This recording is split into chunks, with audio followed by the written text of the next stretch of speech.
Class शुरू हुई है, हो रही है भारत के भूगोल के संदर्भ में। ठीक है, भारत का भूगोल हम लोग आज से शुरू करेंगे।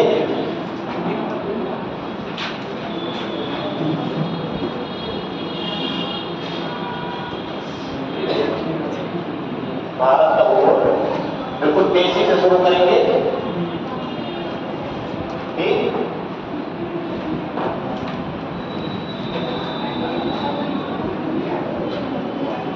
भारत का भूगोल। और सुनिए, अब आप लोग अपनी बात कर चुके होंगे, जो आपके पड़ोसियों से चर्चा है वो खत्म होनी जानी चाहिए। हम लोग क्लास पे फोकस करें। उठ बैठ लीजिए जितना उठना बैठना है। ठीक है, अगले एक आध घंटे तक आप लोग शांति बनाए रखें। जो चीज़ बताया जा रहा है उसको समझने का प्रयास करेंगे। ठीक है, तो हम लोग पढ़ेंगे भारत का भूगोल। और भारत के भूगोल में भी आज का जो टॉपिक रहेगा वो सामान्य परिचय रहेगा कि पहले तो जिस क्षेत्र के बारे में इतना डिटेल हमको पढ़ना है, ठीक है, उसका एक सामान्य परिचय समझ जाए कि वो है कहाँ। ठीक है, तो आज का जो टॉपिक है देखिए, सामान्य। हाँ सर,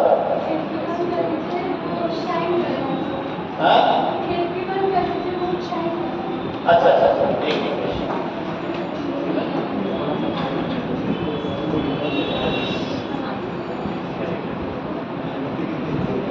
अब तो नहीं कर रहा है, अब दिख रहा होगा, अभी भी कर रहा है।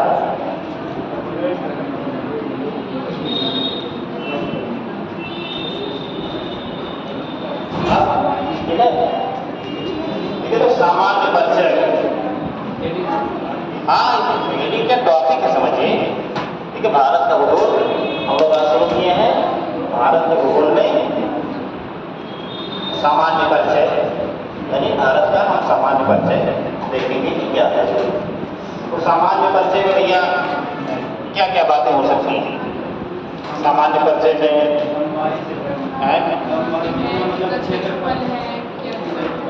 सबसे महत्वपूर्ण चीज है कि स्थिति, लोकेशन। लेकिन भारत की जो लोकेशन है, ठीक है, वो कहाँ पे है? और भूगोल में लोकेशन का मतलब जानते हैं क्या होता है? अक्षांश और देशांतर। ठीक है, अगर अक्षांश और देशांतर किसी व्यक्ति को बता दिया जाए कि मैं इस अक्षांश और इस देशांतर पे खड़ा हूँ, तो आप आसानी से उस व्यक्ति के पास पहुँच सकते हैं। इतना नेविगेशन सिस्टम में सारी चीज़ें होती हैं, जो जहाज वगैरह चलाई जाती हैं समुद्र में। समुद्र में तो कुछ आगे दिखाई नहीं देगा, सब पानी ही पानी चारों तरफ होता है। तो चले जाएँ, आना हो बस्ती चले जाएँ गोरखपुर, इस तरह की स्थिति हो जाए, तो वहाँ पे क्या होता है? वहाँ पे अक्षांश और देशांतर, लैंगिट्यूड एंड लेटिट्यूड, ठीक है, उसके आधार पे वो पता कर लेते हैं कि हम किस अक्षांश और किस देशांतर पे हैं। तो पूरी दुनिया में उनकी लोकेशन क्लियर हो जाती है कि हम दुनिया के इस कोने में हैं और इस दिशा की तरफ जा रहे हैं, कहाँ पहुँचेंगे। ठीक है, तो भारत का भी अपना एक स्पेशल लोकेशन है। दक्षिण एशिया का एक देश है। दक्षिण एशिया के लगभग मध्य में एक प्रमुख देश के रूप में स्थिति है। ठीक है, तो सबसे पहली चीज हम जानेंगे इसमें स्थिति। देखिए तो अभी अपन लिखवाएंगे तो समझाने की कोशिश लिखवाएंगे। भारत की स्थिति आप लोग पता ही है क्या है? हाँ, 8 डिग्री 4 मिनट से लेकर 37 डिग्री 6 मिनट। ये भारत की क्या है? कौन सी स्थिति है? देशांतरीय स्थिति है ना। अक्षांश, ठीक है, इसका मतलब आप लोग जानते हैं अक्षांश देशांतर। ठीक है, अक्षांश देशांतर समझ रहे होंगे, पढ़ाया गया होगा। और देशांतरीय स्थिति क्या है? 68 डिग्री 7 मिनट में से पूछा जाता है। ठीक है, 7 से 97.25 मिनट। ये भारत की क्या है? अक्षांश एवं देशांतरीय स्थिति है कि भारत इन अक्षांशों के मध्य में अवस्थित एक देश है, स्थलीय भाग। ठीक है, तो अगर भौगोलिक लोकेशन लिखने की बात आती है, ठीक है, तो आप इस चीज़ को जानेंगे। कई बार आपके प्री के एग्जाम के पॉइंट ऑफ व्यू से बहुत महत्व होता है। IAS 15 में एक प्रश्न पूछा गया, होते बहुत बेहद सरल प्रश्न हैं, लेकिन वो दिखते बहुत सरल लेकिन वो खतरनाक हो जाते हैं कई बार। कि भारत में पूर्व एवं पश्चिम राज्यों का, सबसे पूर्व एवं सबसे पश्चिम राज्यों का क्रम सही है। और उसने अंतिम क्रम में क्या दिए? गुजरात, असम, गुजरात, नागालैंड, गुजरात हर ऑप्शन में था। वो सबको पता है कि पश्चिम में सबसे गुजरात ही राज्य स्थित है, उससे ज़्यादा पश्चिम में कुछ नहीं है। गुजरात, असम, गुजरात, नागालैंड, गुजरात, अरुणाचल प्रदेश, गुजरात, मणिपुर। ठीक है, इसमें सही विकल्प क्या होगा? गुजरात। कितने लोग अरुणाचल बताए हैं? एक बताइए। और कितने लोग और दूसरा बताए हैं? असम कितने लोग बताए? गुजरात, असम, नागालैंड कितने लोग बताए? एक लोग नहीं। आप है नागालैंड और आप लोग, बाकी लोग किसी में नहीं है। देखो ऑप्शन चूजे नहीं करना है, भगवान गलत ही ना हो, अगर हो तो सही हो, नहीं तो फिर गलत ही ना हो। बेइज्जती करवाने कोई विकल्प ही नहीं है। ठीक है, तो वो ये बच्चे पढ़ेंगे, देखेंगे, बच्चे को तुरंत बता लेंगे कि भारत के, अब इसमें अधिकांश लोग अगर कॉन्फिडेंस होता कि भाई गुजरात और अरुणाचल प्रदेश है, ठीक है, तो तुरंत बता दें कि सर गुजरात और अरुणाचल प्रदेश है। कॉन्फिडेंस खाली एक और दो लोगों ने देखा। ये कितनी नॉर्मल चीज है, ये कोई बिंदु की बात यहाँ नहीं की गई है कि कौन सा बिंदु सबसे पूर्व में है, सबसे पश्चिम में, सब बात नहीं कही गई। सीधा सा पूछा गया है कि भारत में सबसे पश्चिमी राज्य और सबसे पूर्वी राज्य निम्नलिखित में से कौन सही है। देखिए कितना सरल प्रश्न बताइए, राज्य पूछा गया। लेकिन जो लोग मैप नहीं देखते हैं, कभी मैप के दर्शन नहीं हुए हैं, इस प्रश्न का उत्तर गलत लगा के आए हैं।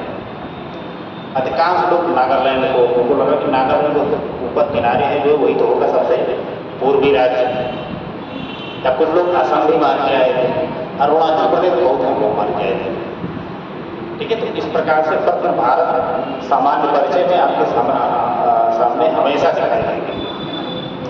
स्थिति के अलावा भारत की पड़ोसी देशों से सीमाएं किन किन देशों से मिलती हैं, कितने देशों से भारत की स्थलीय सीमाएं हैं, कितने देशों से जलीय सीमाएं हैं, कौन कौन से जलीय क्षेत्र हैं, जलीय क्षेत्रों का नाम, भारत के पास द्वीप कौन कौन से हैं, उन द्वीपों की स्थिति क्या है। इसके अलावा कुछ विवादित क्षेत्र हैं भारत में ही, जैसे जम्मू कश्मीर का अधिकांश हिस्सा जो विवादित रहा है, तो उसके बारे में भी हमको आपको जानना ही चाहिए कि भाई कौन सा हिस्सा विवादित रहा है, क्यों विवादित रहा है, वर्तमान की सिचुएशन क्या है। जिन भी देशों से भारत के सीमाई विवाद हैं, उन सीमाओं के बारे में आपको जानना बहुत जरूरी है। इसके अलावा कुछ ऐसे लोकेशन हैं जो तटीय क्षेत्रों में हैं, लेकिन वो रणनीतिक रूप से महत्वपूर्ण है, उन क्षेत्रों के बारे में आपको जानना पड़ेगा। उत्तर से दक्षिण तक लंबाई चौड़ाई कितनी क्या है, कितने राज्यों तक भारत के किन किन राज्यों से कर्क रेखा होकर गुजरती है, कर्क रेखा तो गुजरेगी। ठीक है, तो ये सब प्रश्न बहुत सामान्य प्रश्न है। ठीक है, ये सब आपके सामने जो आने वाले एग्जाम है उसमें बिल्कुल सामान्य तौर पे दिखेंगे भी। और एक चीज़ आप ध्यान रखिए कि हर एग्जाम में उस एग्जाम का जो सेट करने का पैटर्न होता है वो इसी प्रकार का होता है कि उसमें वो 70% प्रश्न जो हैं वो बेहद सरल होते हैं। बेहद सरल मतलब कि बिल्कुल सामान्य चीज़ों से ही पूछे जाते हैं। 70% प्रश्न, 10-15% प्रश्न उसमें ऐसे होते हैं कि जो थोड़ा सा सीरियस है, मतलब पढ़ाई की है लेकिन अच्छी पढ़ाई नहीं की, पढ़ने वाले वो कर पाएंगे, 15% पढ़ पाएंगे। और 15% प्रश्न ऐसे आएंगे कि जो बढ़िया से पढ़े होंगे, शुद्ध से पढ़े होंगे, वही इन प्रश्नों में 2-4 प्रश्न कर पाएंगे। 15 नहीं, इसको आप 10 ही मानिए। इसको अगर आप 10 मानेंगे नीचे वाले को, इसको अगर आप 10 मानेंगे तो 5% प्रश्न, 5%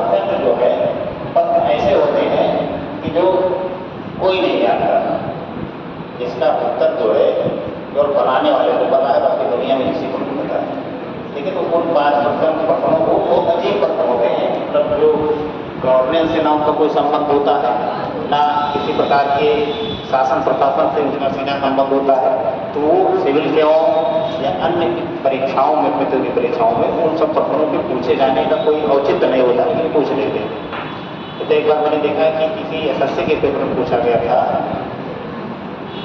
कि किसी अभिनेत्री का नाम था कि उसकी लंबाई क्या है। अब बताइए, एक सिविल सेवक को या एक एसएससी क्वालिफाई करने वाले व्यक्ति को जो कैग में या तमाम मंत्रालयों में उसको काम करना है, उसको किसी हीरो हीरोइन की लंबाई से क्या मतलब उसका है? कोई कितना लंबा है, कोई कितना छोटा है, उसे क्या कोई औचित्य है? लेकिन तो ऐसे प्रश्न आते हैं तो ऐसे प्रश्न को छोड़ ही दिया जाता है। ऐसे प्रश्नों को ये कहा जाता है कि इनको छोड़ने योग्य प्रश्न। अगर इनके पीछे आप लगे तो आपके 95 प्रश्न छूट जाएंगे मेरे। तो सामान्य प्रश्न आपके गलत बिल्कुल नहीं होने चाहिए। जिस दिन आप सामान्य प्रश्न गलत करना शुरू कर दिए तो समझिए कि किसी एग्जाम को क्वालिफाई करना मुश्किल हो जाएगा। सामान्य प्रश्नों में अगर 70% प्रश्न सामान्य, तो सामान्य में आपको 50% प्रश्न आने चाहिए। 50 से तो नीचे नहीं, यानी 70% अगर है तो 35 आपको आने चाहिए, क्योंकि इससे कम होगा तो दिक्कत होगी। इन सब में अगर आप गंभीर हैं तो इसे 50% मान लेंगे, तभी आप क्वालिफाई करने की सिचुएशन में रहेंगे। और फिर सामान्य प्रश्नों में जब सामान्य प्रश्न गलत होता है तो वो आपको एक प्रश्न 1 लाख लड़कों से पीछे करता है जाएगा। एक प्रश्न अगर सामान्य आपने गलत किया तो समझिए कि वो 50-60 हज़ार लड़के आपसे तुरंत आगे निकल गए। आपकी रैंक जो है 50-60 हज़ार लोगों से पीछे हो गई तुरंत। ठीक है, तो इसलिए सामान्य प्रश्न आपको ये बिल्कुल ध्यान रखना है अभी से ही कि सामान्य प्रश्न कभी आपके गलत ना हो। ठीक है। और भारत जैसे देश के बारे में, जिस देश में आप रहते हैं, जिस देश में आपको सबसे बड़ी नौकरी की तैयारी कर रहे हैं और सबसे बड़ी नौकरी करनी है, उस देश के भौगोलिक स्थिति के बारे में जानना बिल्कुल समझिए बहुत जरूरी है। जब आप IAS में सेलेक्ट होंगे, ठीक है, तो आपको न केवल भारत बल्कि दुनिया के अन्य देशों में भी भेजा जाएगा। आपको महीने 2 महीने के टूर पे आपको घुमाया जाएगा कि चल के देखिए वहाँ पे कैसे कानून व्यवस्था संभाली जाती है। ठीक है, वहाँ आप रहेंगे, आपको बिल्कुल VIP ट्रीटमेंट किया जाएगा, भारत सरकार के प्रतिनिधि के तौर पर आप वहाँ रहेंगे। ठीक है, और हर सिचुएशन, हर भाषा, ठीक है, हर जगह का कल्चर, हर जगह की कानून व्यवस्था बेहतर कहाँ पे है, किस प्रकार के नवाचार हो रहे हैं, ये सब आपको इसीलिए सिखाया जाता है। क्योंकि अगर आप भूगोल ही नहीं जानेंगे तो भूगोल से जुड़ी हुई बहुत सारी चीज़ें होती हैं, क्योंकि भूगोल बहुत सारी चीज़ें किसी भी पर्यावरण को डिसाइड करता है। भूगोल ये डिसाइड करेगा कि आप कपड़ा क्या पहनेंगे। ठीक है, क्योंकि कपड़ा हम क्यों पहनते हैं? जलवायु के अकॉर्डिंग पहनते हैं ना। जलवायु जैसे होगी उसी प्रकार का कपड़ा पहनते हैं। ठंडी होगी तो थोड़ा मोटा कपड़ा पहनेंगे, गर्मी होगी तो हल्का कपड़ा पहनेंगे, सामान्य मौसम में तो सामान्य कपड़े पहनेंगे। किसने डिसाइड किया है? भैया भूगोल ने डिसाइड किया है। हम खाना कौन सा खाएंगे? अगर बहुत गर्म प्रदेशों में है तो बहुत गर्म पदार्थों को खाना पसंद नहीं करते। जैसे मान लीजिए विश्व रेखीय प्रदेश में जो व्यक्ति रहेगा, ठीक है, वो ज़्यादा मांस मछली नहीं खाएगा। ठीक है, उसके कल्चर ही अपने देखिए कितने शाकाहारी लोग होते हैं। ठीक है, तो वो कल्चर खाने का ही हमारा पहनावा हो ही गया। भाषा का भी इफेक्ट होता है, रहन सहन, खान पान, रीति रिवाज, आपके त्यौहार। अधिकांश त्यौहार जो हैं वो कृषि से जुड़े हुए त्यौहार होते हैं अपने। ठीक है, कृषि में नई फसलें तैयार हों, नई फसलें बुआई के समय, इस प्रकार के त्यौहार भारत में बहुत सारे त्यौहार हैं। अब तो त्यौहारों का समझिए कि एक तरह से उसको जो है कारपोरेट कर दिया गया, जो है हर त्यौहार जो है कि आपको पूरा बदल दिया गया रस्म जो है। हर त्यौहार यहाँ कृषि किसानी से जुड़े हुए, जिस क्षेत्र में कृषि होगी वहाँ पे कृषि से संबंधित ही त्यौहार मनाए जाएंगे। तो ये सारी चीज़ें, यानी आपका जो कल्चर है बोलबात करने का, संस्कृति आपकी है जो, उसको डिसाइड करने में भूगोल का बहुत बड़ा योगदान होता है। देखिए रेगिस्तानी क्षेत्र में आपको धूल उड़ती है, वहाँ पे लोग कपड़ा पहनते हैं तो पूरा ढका हुआ कपड़ा पहनते हैं, पूरा शरीर ढका हुआ होना चाहिए, नहीं तो धूल आँख में धूल पड़ जाएगी, आँख खराब हो जाएगी। ऐसे क्षेत्र जहाँ पे कठोर चट्टानी मृदा पाई जाती है, गर्मी ज़्यादा पाई जाती है, वहाँ पे लोग सूती कपड़े पहनना पसंद करते हैं। ठीक है, अब वो अलग विषय है कि लोग अंधानुकरण करते हैं, लेकिन कहाँ की बात कहाँ पहुँचा देते हैं वो दूसरा विषय है। लेकिन भूगोल जो है वो आपके के बहुत सारी चीज़ों को डिसाइड करता है। यहाँ तक कि खान पान, रहन सहन, संस्कृति, ठीक है, आपके घर बनाने की डिजाइन, वो सब भूगोल को डिसाइड करता है। आप पर्वतीय क्षेत्र में जाएंगे तो पत्थर के घर ज़्यादा मिलेंगे, वहाँ पत्थर उपलब्ध है, भूगोल ने वहाँ पत्थर उपलब्ध कराया है। बाढ़ग्रस्त क्षेत्र में जाएंगे तो वहाँ पे घर ऊंचे चबूतरे बनवाने का प्रयास किया जाएगा कि बाढ़ का पानी ना आ जाए। इस क्षेत्र में बाढ़ आती है ठीक है, तो उसमें आदमी ऊंची नींव रखवाएगा, भैया बाढ़ हो रहा है तो हमारा घर बचा रहे, बाकी दुनिया चाहे मर जाए, ठीक है। उसकी रणनीति होती है, लेकिन ये रणनीति किसने बनवाई है? ये भूगोल ने बनवाई है। अगर आप पठारी क्षेत्र में जाएंगे तो वहाँ के घर आपको कुछ अलग प्रकृति के दिखेंगे।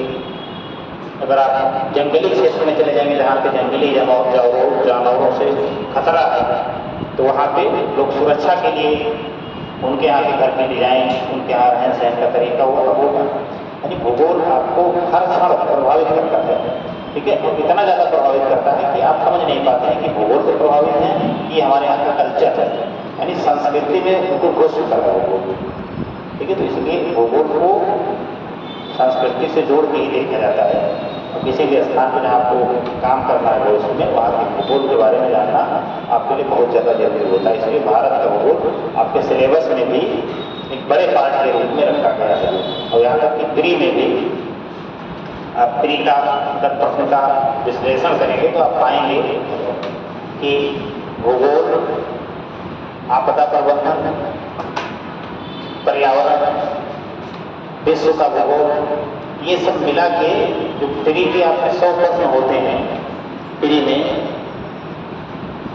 100 प्रश्न तो आते हैं, ठीक है। इसमें लगभग भूगोल जो एक सब्जेक्ट के तौर पर अगर इंडिपेंडेंट रूप से देखा जाए तो लगभग 40 प्रश्न आपकी से जुड़े होते हैं। 40% यानी लगभग 35 से 40 प्रश्न आपको हर बार भूगोल से जुड़े हुए मिलते हैं, क्योंकि बड़ा सब्जेक्ट है। भारत का भूगोल, विश्व का भूगोल, पर्यावरण भूगोल, आपदा प्रबंधन, ये चारों क्या गवर्नेंस से जुड़े टॉपिक है। क्योंकि गवर्नेंस अगर किसी व्यक्ति को चलाना है, शासन प्रशासन में सहभागिता करना है, तो इन चारों चीज़ों को कंबाइन करके ही उसको अध्ययन करना पड़ेगा। अब आपदा में क्या होगा? आपदा में मैनेजमेंट कौन देखेगा? अधिकारी तो सारा मैनेजमेंट देखते हैं, नेता क्या है? नेता को बारीकियाँ नहीं पता है ना प्रशासन की। प्रशासन की बारीकियाँ किसको पता है? नौकरशाहों को पता है, अधिकारियों को पता है। मैनेजमेंट आपको करना, आप आपदा प्रबंधन कभी पढ़े ही नहीं, कैसे समझ पाएंगे कि आपदा क्या होती है, प्रबंधन क्या होता है? ना आप आपदा समझ पाएंगे, ना प्रबंधन समझ पाएंगे, फिर चौपट हो जाएगा सर। तो इसलिए एक बड़े पार्ट में जब है तो बड़ा पार्ट में प्रश्न भी आता है, ठीक है। तो इसलिए भूगोल को आप अवॉइड मत कीजिएगा किसी भी स्तर पर, नहीं तो दिक्कत होगी, समझ गए। तो अब इसमें थोड़ा थोड़ा हमारी इच्छा है कि लिखते चले और मैप से समझते चले, यानी एक के बारे में पूरा समझाने का प्रयास करेंगे तो आपको बोर हो जाएंगे और सोने होने लगेंगे और मन ही मन दरियाएंगे, क्या मार डालेंगे, ठीक है। चलिए तो अब एक एक करके हम लोग शुरू करते हैं। चलिए मेरी गाड़ी मेरी को कुछ मत डालिए, इसमें फिर दुआ लिखने का प्रयास कीजिए। कुछ तरह अभी सामान्य परिचय की बात है तो अभी मैं तो लाइन नहीं बात है, दुआ लिखेंगे तो क्योंकि मैं के माध्यम से छोटी छोटी समझाना रहेगा तो मैं दुआ ज़्यादा रहेगा। देखो अक्षांशीय दृष्टि से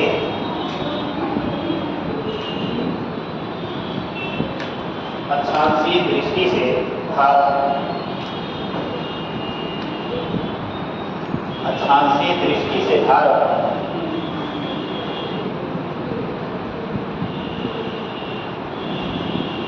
उत्तरी गोलार्ध में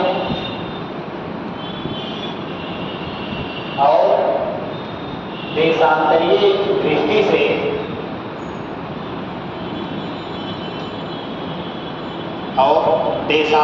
दृष्टि से भारत पूर्वी गोलार्ध में है।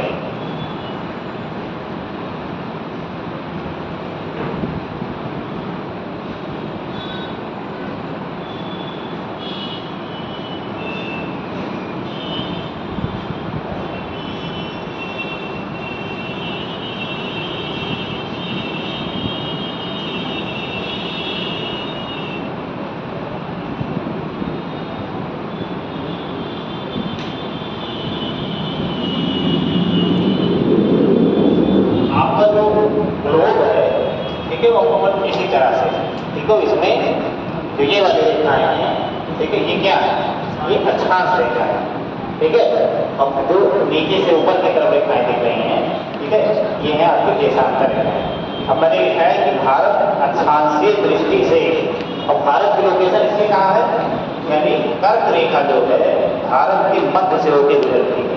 भारत के गुजरात, राजस्थान, मध्य प्रदेश, छत्तीसगढ़, झारखंड, पश्चिम बंगाल, इन सारे राज्यों से कर्क रेखा गुजरती है। तो यानी कर्क रेखा उत्तरी गोलार्ध में 23.5 डिग्री पे, तो इसी के आसपास है भारत ना। भारत की लोकेशन लगभग आपकी यहाँ पर बनेगी, ये भारत की लोकेशन होगी। जो अब देखिए 0 डिग्री अक्षांश रेखा ये, ठीक, और 0 डिग्री देशांतर रेखा ये जो मैंने बीचों बीच में खींचा है। तो अब अक्षांशीय दृष्टि से आप देखेंगे पृथ्वी को दो भागों में बांट देंगे 0 डिग्री अक्षांश पे। ऊपर का पार्ट हो जाएगा उत्तरी गोलार्ध, नीचे का पार्ट हो जाएगा आपका दक्षिणी गोलार्ध।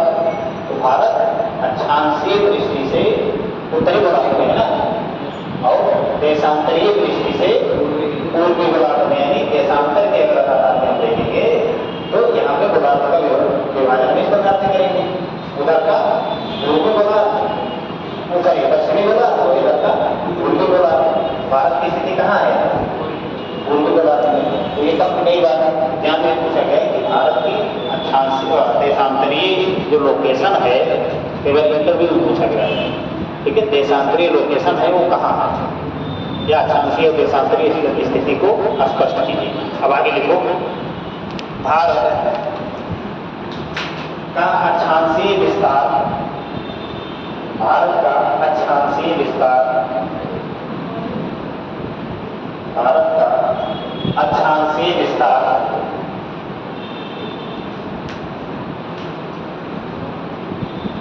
भारत का अक्षांशीय विस्तार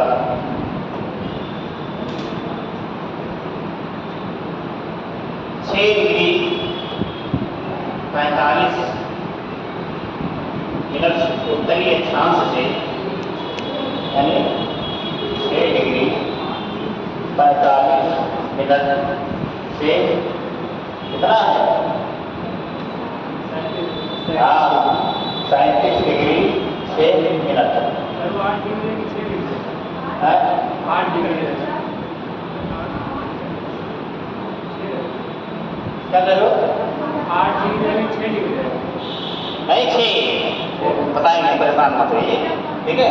जो लिखा जाए वो 6 डिग्री 45 मिनट से 37 डिग्री 6 मिनट, ठीक है। सब क्लियर होगा, परेशान होने की जरूरत नहीं, कोई कंफ्यूजन में किसी प्रकार का ना आएगा, कोई गलत तथ्य आपको नहीं पढ़ाया जाएगा, इतना आप विश्वास करिएगा, ठीक है। क्या उत्तरी अक्षांश तथा 68 डिग्री 7 मिनट पूर्वी देशांतर से, तथा 68 डिग्री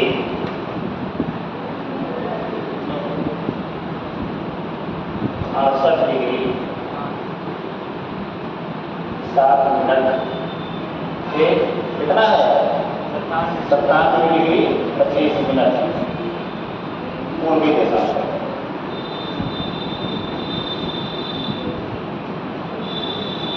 आपका यहाँ पे उत्तरी अक्षांश है वो लिख लीजिएगा, उत्तरी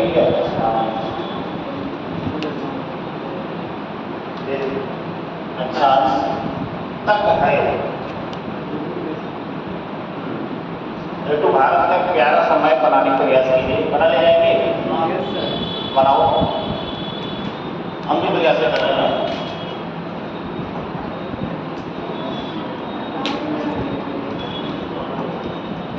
सब लोग एक मैप भारत का छोटा सा प्यारा सा बनाने का प्रयास कीजिए।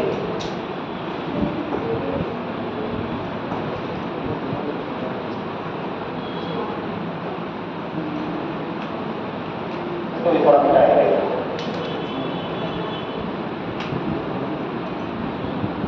इसको बना रहे हैं,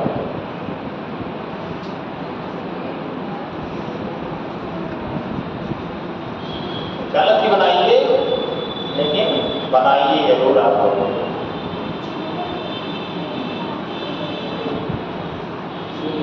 हम भी बना रहे हैं तो हम कहीं बहुत अच्छा नहीं बनाएंगे, इस चक्कर में आपको बिल्कुल रहेंगे।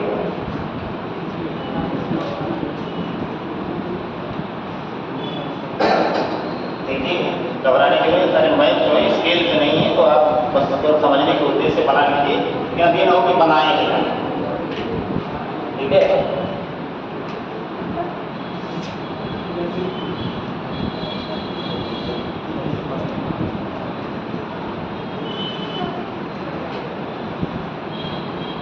कुछ हल्का फुल्का भारत लग रहा है कि नहीं?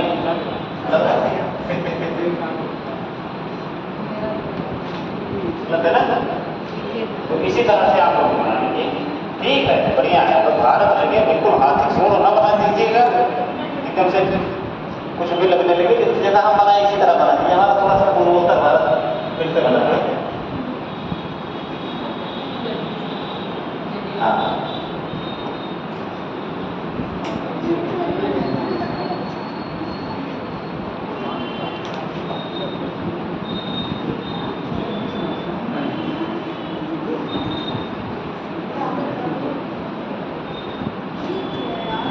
ठीक।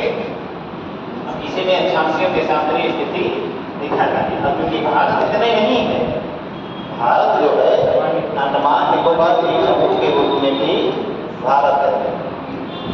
ऐसे अगर आप देखेंगे तो बंगाल की खाड़ी में, अब इसको एक अलग से अंडमान निकोबार द्वीप समूह के सारे द्वीपों को दिखा के और सबका नामांकन वगैरह अलग से दिखा देंगे, यहाँ सामूहिक रूप से समझ। तो यहाँ पे जो अंडमान निकोबार द्वीप समूह का सबसे दक्षिणी बिंदु है, सबसे दक्षिणी बिंदु जो है वो 6 डिग्री है। ठीक है, 6 डिग्री कितना था? 45। हाँ, उत्तरीय अक्षांश, यानी भारत का सबसे दक्षिणतम बिंदु कौन सा है? इंदिरा पॉइंट। और इसको लिखवाएंगे, यहाँ भी आप देख सकते हैं इंदिरा पॉइंट, इंदिरा पॉइंट। और सबसे उत्तरी अक्षांश कौन सा है? सबसे उत्तरी अक्षांश क्या है? बोलो भैया। 35 डिग्री। हाँ, 6 मिनट। डिग्री क्या है? उत्तरी अक्षांश, उत्तरी अक्षांश। यानी भारत की अक्षांशीय स्थिति क्या है? 6 डिग्री 45 मिनट से लेकर 37 डिग्री 6। अब भारत की देशांतरीय स्थितियाँ क्या है? देशांतरीय स्थिति भारत की यहाँ जो होगी ना, सबसे पश्चिमी बिंदु ये है, तो सबसे पश्चिमी बिंदु है, तो इसका कितना है? 68 डिग्री 7 मिनट से। और जो आपका अरुणाचल प्रदेश है, यहाँ पे 97 डिग्री 25 मिनट तक कौन सा अक्षांश है? पूर्वी देशांतर। ध्यान नहीं समझ में आएगा, देख लेगा। अच्छा, तो लोग के लिए तो नहीं चेंज होगा। अब आगे से बताओ। अब देखा तो मार क्या हो गया? यहाँ लाइट तो कोई नहीं चलेगा, दिख रहा है? नहीं दिख रहा? दिख रहा है? नहीं समझेगा तो पूछ लीजिएगा, क्या नहीं दिखेगा। ठीक है, फरमाइएगा नहीं।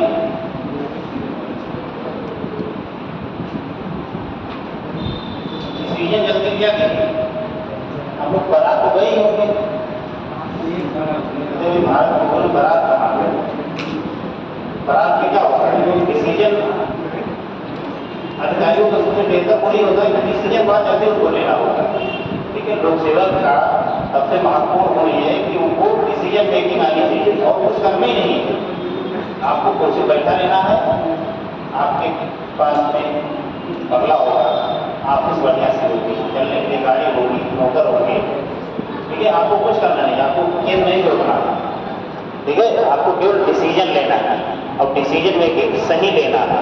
ये तो काम होता है अधिकारी का, कि कोई बैल वाला काम करवाते हैं, डिसीजन तो लेते हैं। तो जिनका डिसीजन मेकिंग कमजोर होता है वो बारात में जाते हैं, क्या करते हैं?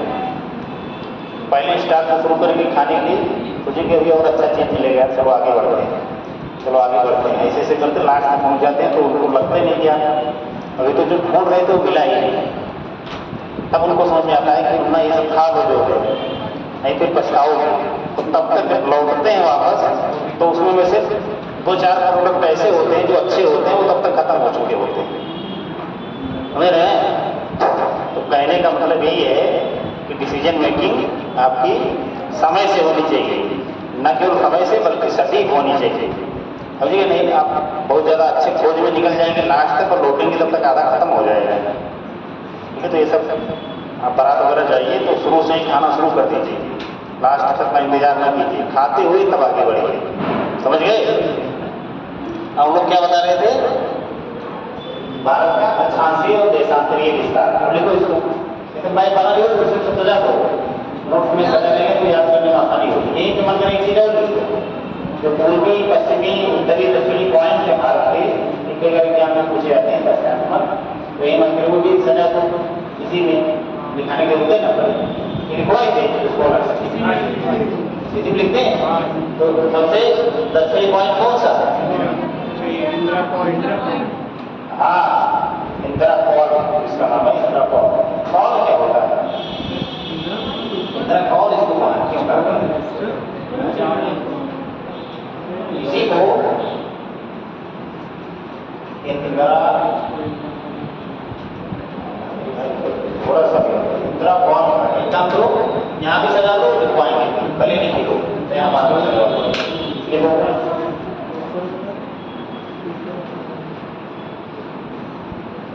बढ़िया बताएं क्या है इंदिरा पॉइंट को इंदिरा कॉल क्यों कहा जाता है? हमारे पूछने का मतलब ये है। अच्छा, तो ऊपर वाली को ही कॉल क्यों कहते हैं? और अब फिल्म देखते हो क्या आवाज तेजी से आने क्या मतलब? चलो लिखो क्या समझा जाए। देखो, भारत का सबसे उत्तरी बिंदु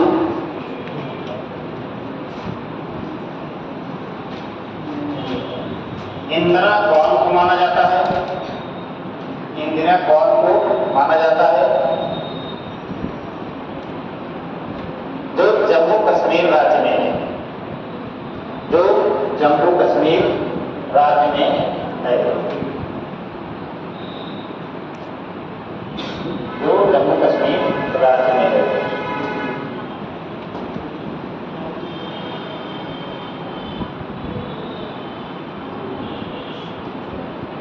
इंदिरा कॉल जबकि भारत का सबसे दक्षिणी बिंदु इंदिरा पॉइंट है, इंदिरा पॉइंट है, जो कि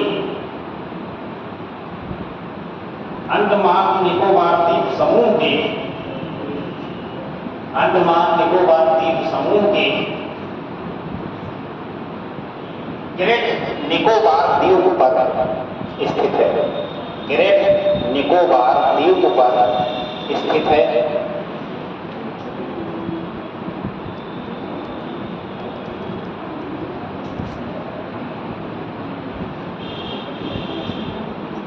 इंदिरा पॉइंट को ही पहले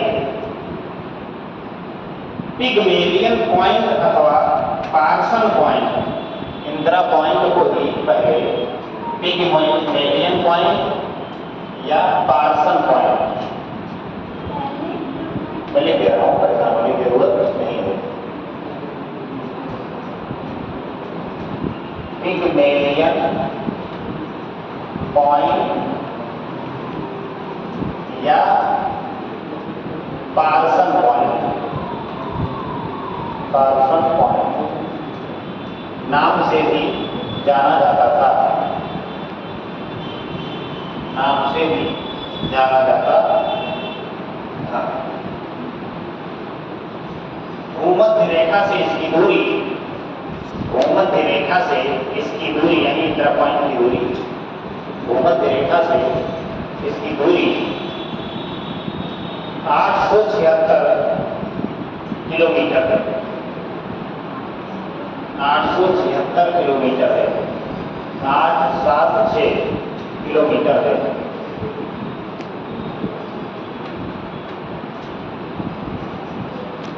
और भारत का सबसे पूर्वी बिंदु, भारत का सबसे पूर्वी बिंदु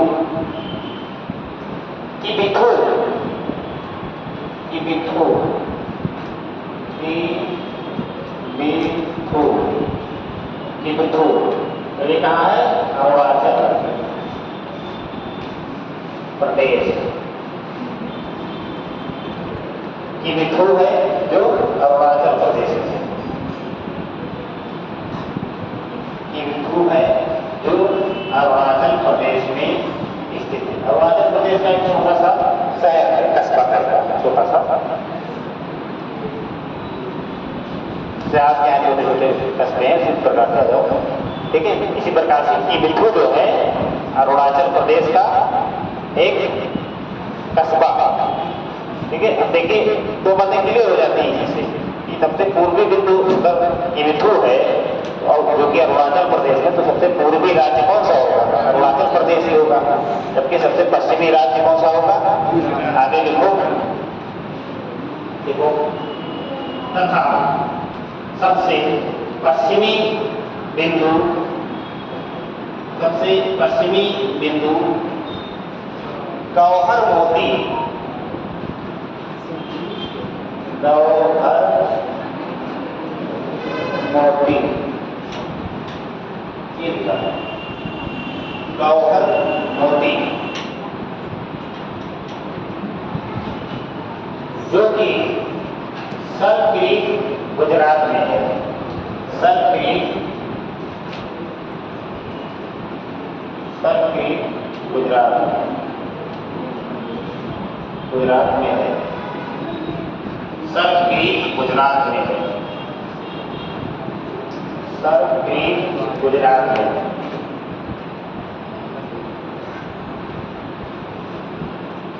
वैसे एक चीज मैंने होल्ड कर दिया था कि भारत के उत्तरी बिंदु को इंदिरा कॉल क्यों कहा जाता है, ठीक है। इंदिरा पॉइंट नहीं कहना चाहिए, कॉल क्यों कहना है? कॉल का मतलब होता है भैया दो चोटी के बीच में एक घाटी जैसा क्षेत्र, जैसे चोटी इसको पहले मिटाएं तो है ना,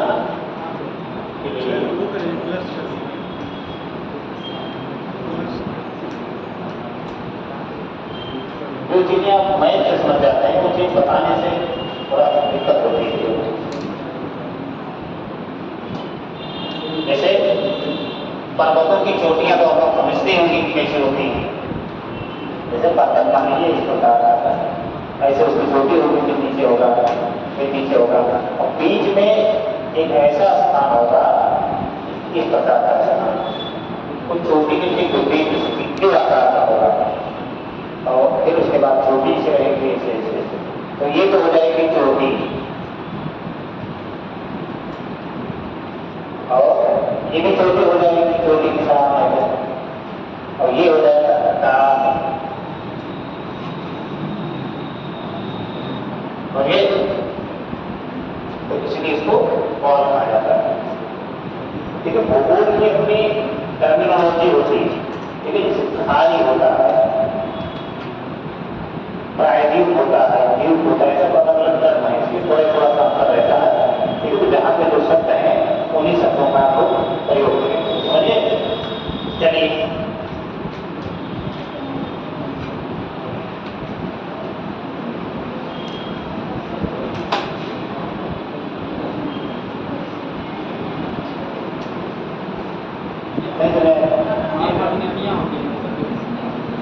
दर्रा का नाम सुने हैं, और दर्रा समझ गए, दर्रा तो दो छोटियों के मध्य में या तो पर्वतों के मध्य में खाली क्षेत्र, ठीक है। तो उसी को माना जाता है दर्रा की तराई होती है, स्थानीय भाषा में से लोकल भाषा में ला कहा जाता है, ठीक है। जैसे आप दर्रों का नाम सुनेंगे उनके दर्रों के नाम में पिछला ज़्यादातर दर्रों में नाथुला, जोजिला, अपने ना इस अल्लाह को ही लोकल भाषा में बात किया जाता है और ये इसलिए इसको इंदिरा बात कहा गया और ये आगे बढ़ी। अब अवस्थिति होगी। अब थोड़ा सा आकार के बारे में बात करें तो भारत का जो आकार है या साइज है किस प्रकार का है? भुजाकार है, चतुर्भुजाकार है ना। आप देखेंगे चतुर्भुजाकार या चतुष्कोणीय ज्यादा शब्द अधिक शब्द होगा। भारत का आकार दिखते खाली बैठे हुए हमने कुछ नहीं आता। देखो भारत का आकार पूर्णतः त्रिभुजाकार न होकर, भारत का आकार पूर्णतः त्रिभुजाकार न होकर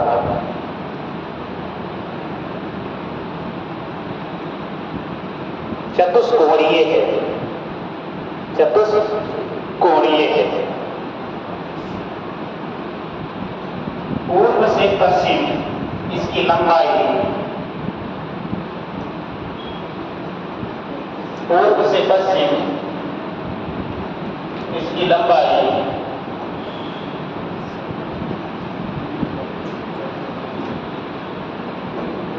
पूर्व से यानी 68 वाले अक्षांश देशांतर से अगर आप चले आएंगे यहाँ तक तो इसकी लंबाई कितनी है? 3233 किलोमीटर तक पहुँच जाए। भारत की लंबाई पूर्व से पश्चिम 3233 मीटर है। मीटर में लिख दीजिए किलोमीटर। 32 मीटर का मतलब कितना होता है? 3 किलोमीटर का।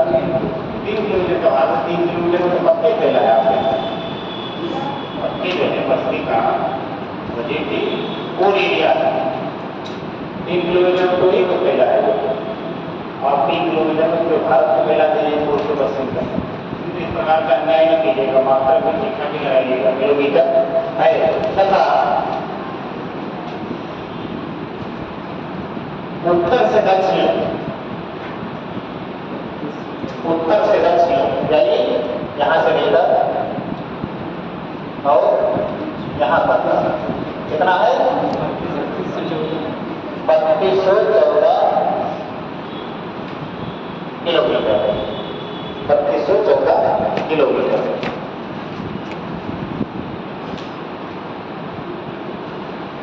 भारत का कुल क्षेत्रफल इसको तो याद करने में आसानी हुई। भारत का कुल क्षेत्रफल 32,87,000 32,87,263 वर्ग किलोमीटर। क्या है भारत का कुल क्षेत्रफल? यानी इतने क्षेत्रफल में भारत पूरा देश है, इंडिया वो फैला हुआ है। ठीक है। अब इसमें भी तमाम भौगोलिक रचनाएं हैं। कहीं पे पर्वत है, कहीं पे घाटियां हैं, कहीं पे पहाड़ है, कहीं पे पठार है, कहीं पे रेगिस्तान है, कहीं पे बर्फ से जमी हुई सतहें हैं। ठीक है। अलग अलग प्रकृति नेचर की चीजें हैं जो है। ठीक है। कुल मिला के बात ये कि कृषि योग्य भूमि बहुत कम है। और ये तब योग्य देखिए जितने भी आधिकारिक डाटा हैं हमेशा ध्यान रखिएगा, जितने भी आधिकारिक डाटा है उसमें पीओके को भारत नहीं दिखाया जाता है और पीओके को भारत में ही मान लिया जाता है। भले हमारी कब्जे में भारत क्षेत्र है ना, अगर हम ही नहीं दिखाएंगे विधानसभा में जो सीटें हैं, ठीक है, पीओके की सीटें खाली छोड़ दी जाती है, लेकिन वो आधिकारिक कागजात में वो दर्ज होती है कि सीटें यहाँ पे उपस्थित हैं। विधानसभा की इतनी सीटें, लोकसभा की इतनी सीटें, योगी यानी वो हमारा हिस्सा नहीं है। लेकिन आज के समय में किसी दूसरे के कब्जे में है। हम क्या टप्पर मारेंगे, समझिए, तो वो भी इसी में शामिल है, समझिए। देखो भारत की डाटा लेते जाओ, स्थलीय सीमा की कुल लंबाई, भारत की स्थलीय सीमा की कुल लंबाई 15,200 किलोमीटर, 15,200 किलोमीटर है स्थलीय लंबाई।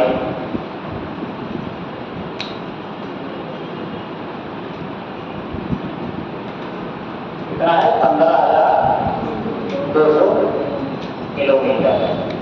वहीं अनिश्चित हो, वहीं जलीय लंबाई, ये जलीय सीमा की लंबाई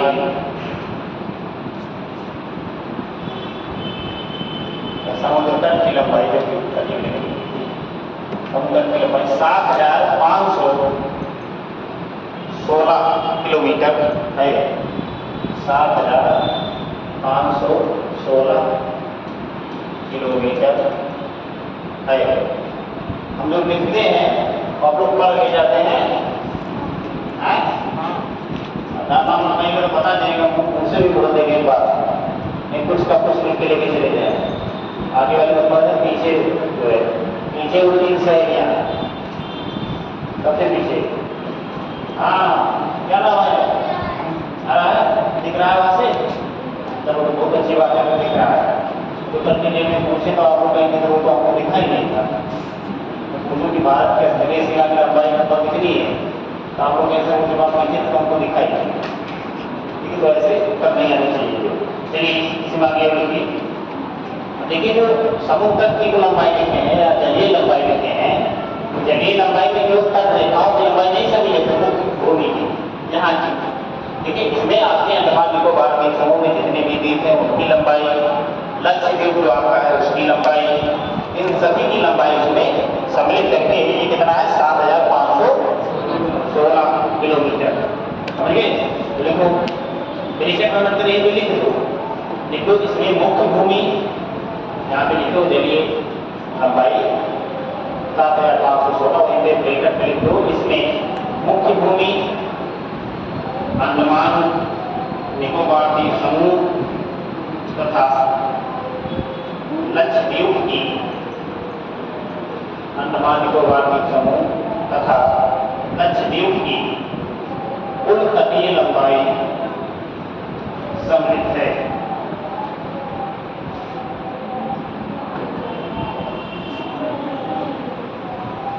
इसमें मुख्य भूमि अंडमान निकोबार द्वीप समूह तथा लक्षद्वीप की तटीय लंबाई शामिल है, ब्रैकेट बंद।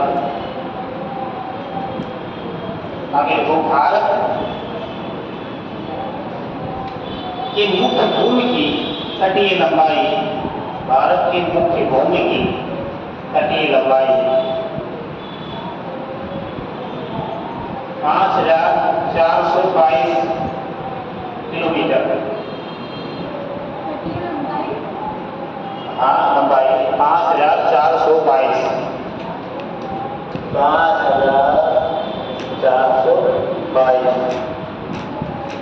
किलोमीटर। एक चीज यहाँ ध्यान देने योग्य बात है कि भाई जो तट हमारा है उसमें कहाँ से लंबाई जोड़ते हैं या कहाँ तक का क्षेत्र जो है हमारा होता है। समझ रहे बात को, कहाँ तक का क्षेत्र हमारा होता है, कहाँ तक का हमारा अधिकार होता है, कहाँ तक समुद्री क्षेत्रों में हम कोई गतिविधि कर सकते हैं जो अपने दायरे में होता है। जैसे भारत का जो मैप है, भारत के मैप के साथ में श्रीलंका को भी साथ में दिखाया जाता है, इसीलिए दिखाया जाता है। ये बात आपस में बात करो, फर्क दूसरा शुरू कर देंगे। ठीक है, तो अभी एक उसमें ये देखा जाना चाहिए कि भारत का कितने क्षेत्र पर, भारतीय सरकार को कितने क्षेत्रों पर संप्रभुता प्राप्त है। संप्रभुता संप्रभुता प्राप्त होने का सीधा मतलब होता है कि उतने क्षेत्रों में हमारा निर्णय लागू होता है। उस क्षेत्र में किसी बाहरी राज्य या किसी संस्था या किसी देश के द्वारा किसी भी प्रकार का हस्तक्षेप बिल्कुल बर्दाश्त से बाहर होगा समझिए। जो उस क्षेत्र में जैसे हम स्थलीय सीमाओं को ट्रीट करते हैं, उसी प्रकार से जलीय सीमाओं में 12 नाटिकल मील का क्षेत्र जो होता है वो हमारा इस प्रकार का क्षेत्र होता है कि उसमें हमारे अनन्य अधिकार होते हैं। ठीक है, उसमें हम कुछ भी करें वो हमारा एरिया है। ठीक है, उसमें कई कैटेगरी है, अनन्य आर्थिक क्षेत्र है, उसके आगे अब 200 नाटिकल मील तक के समुद्री क्षेत्र में जो तटीय देश होगा वो किसी भी प्रकार की गतिविधि करता है, लेकिन उसमें भी कुछ गतिविधियां सीमित होती हैं। ठीक है, तो इसको भी लिख लीजिए कि किस प्रकार से इसमें कैटेगराइज किया गया है।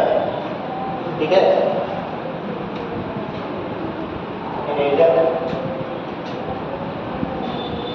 इधर का पाठ रखें तो थोड़ा समझाने के लिए काफी नहीं पड़ा है।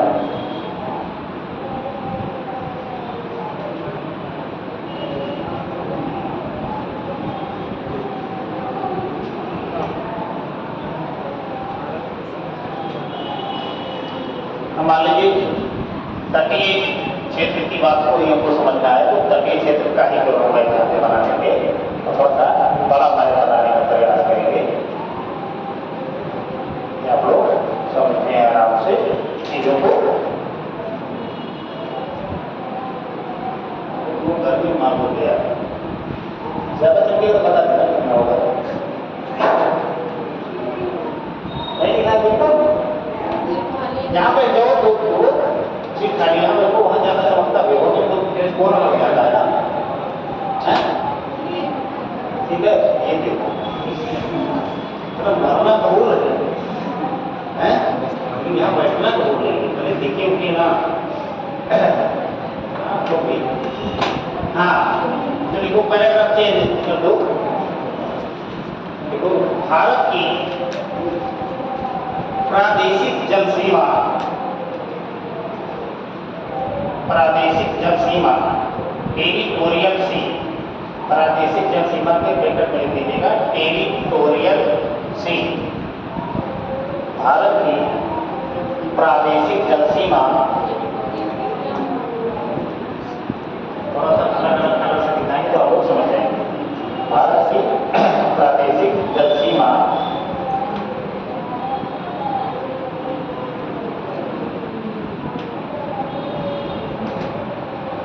अब ये जो क्षेत्र होगा देश का, इसको बोलेंगे प्रादेशिक, क्या बोलेंगे? प्रादेशिक जल सीमा। भैया प्रादेशिक जल सीमा जो होगी ये कितने किलोमीटर तक होगी? 12। देखिए जो समुद्र में दूरियां नापी जाती हैं, ध्यान रखिएगा, वो नाटिकल मील में मापी जाती है। ठीक है, तो एक नाटिकल मील बराबर लगभग 1.5 किलोमीटर से ज्यादा होता है, लगभग 1600 कुछ मीटर होता है। लेकिन तो समुद्री दूरियां हमेशा नाटिकल मील में लिखी जाती है, किलोमीटर में नहीं लिखी जाती, समझ गए? हाँ, तो इसको जो प्रादेशिक जल सीमा होगी तो हमें भी याद रखिएगा, क्या नाम है? टेरिटोरियल सी। लिख दो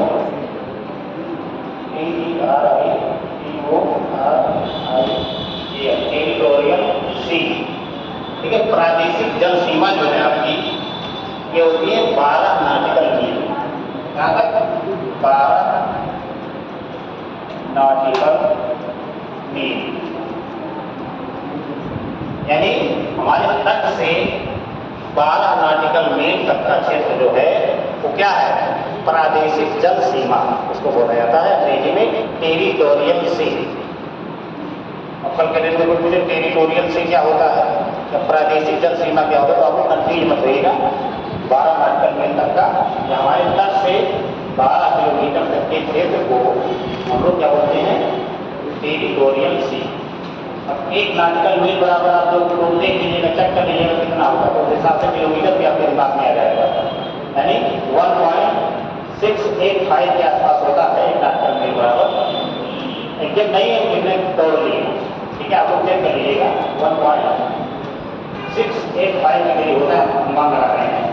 ठीक है, तो किलोमीटर को उसको परिवर्तित कर दीजिएगा तो कितना किलोमीटर होता है? 12 से 20 किलोमीटर के आसपास क्षेत्र होगा बताने तौर पर। ये क्षेत्र ऐसा क्षेत्र होता है कि इसमें भारत को संपूर्ण अधिकार प्राप्त होता है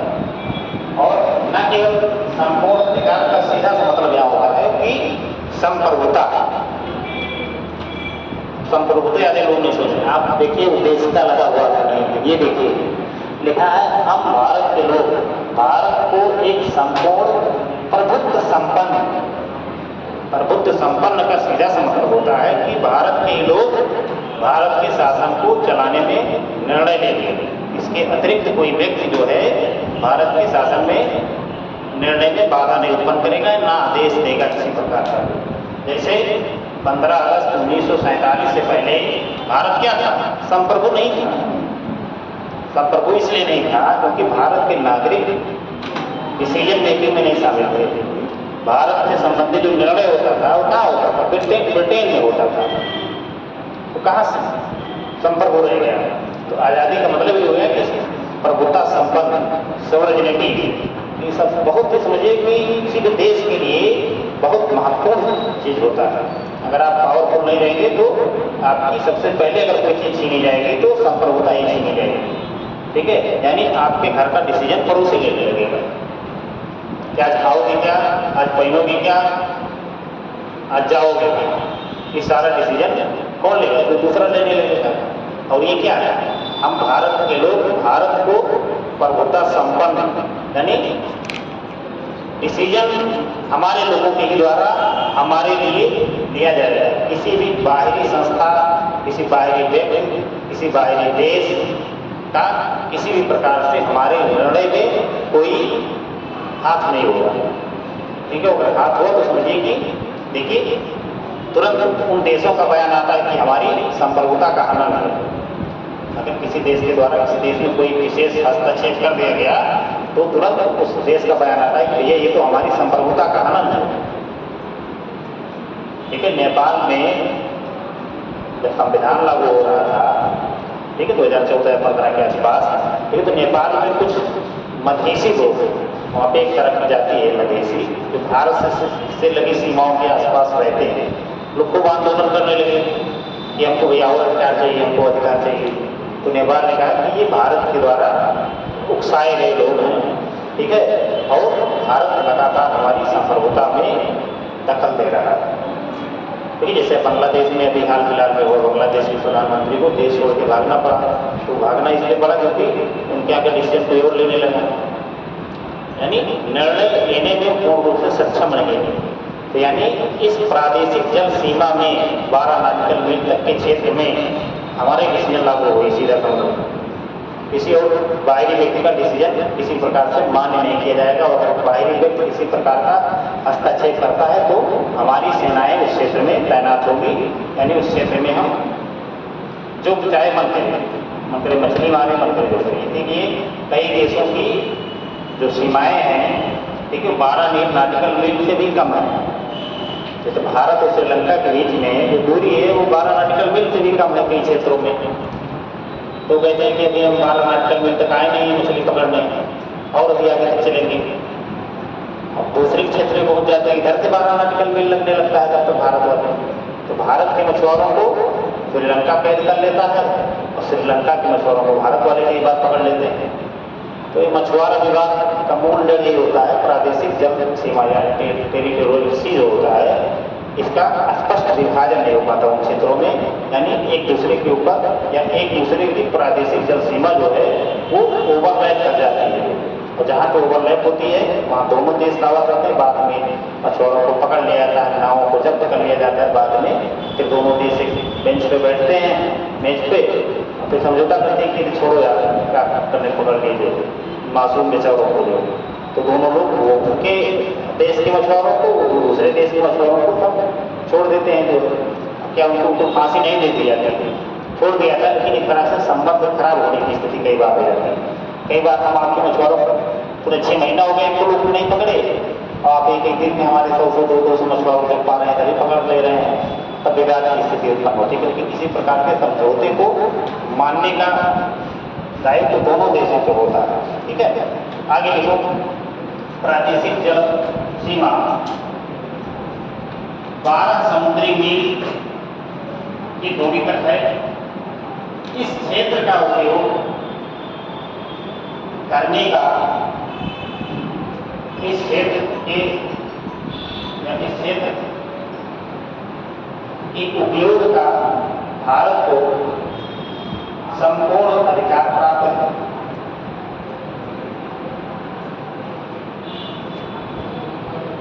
संपूर्ण अधिकार प्राप्त होता है।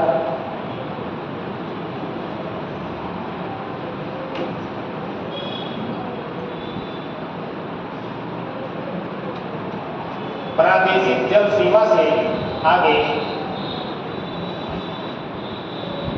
प्रादेशिक जल सीमा से आगे तट रेखा से 24 समुद्री मील की दूरी को 24 समुद्री मील की दूरी को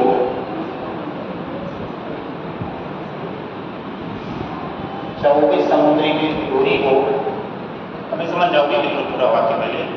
समुद्री मील की दूरी को संलग्न क्षेत्र बोलते हैं, यानी ये वाला जो क्षेत्र इसको क्या बोलते हैं? संलग्न क्षेत्र। संलग्न क्षेत्र इसको पहले बोलते हैं कंटिन्यूअस जोन।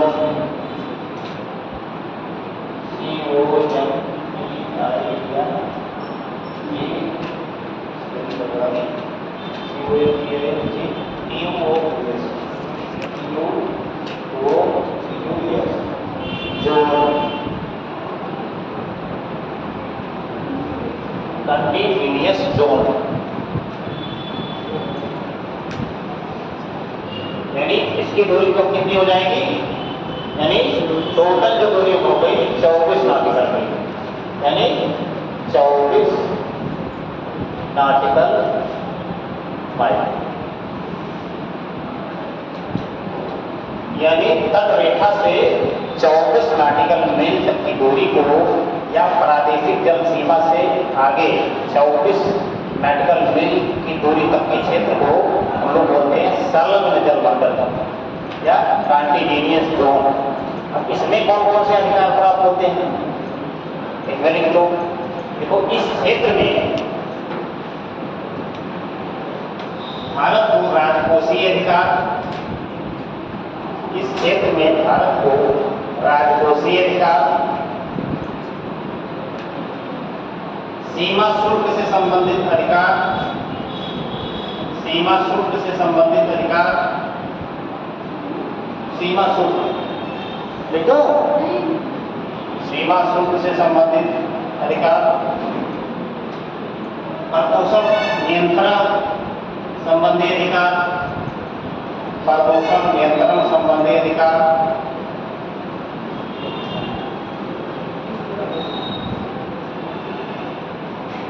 तथा अप्रवासी कानून लागू करने का अधिकार प्राप्त होता है। अप्रवासी कानून लागू करने का अधिकार प्राप्त होता है।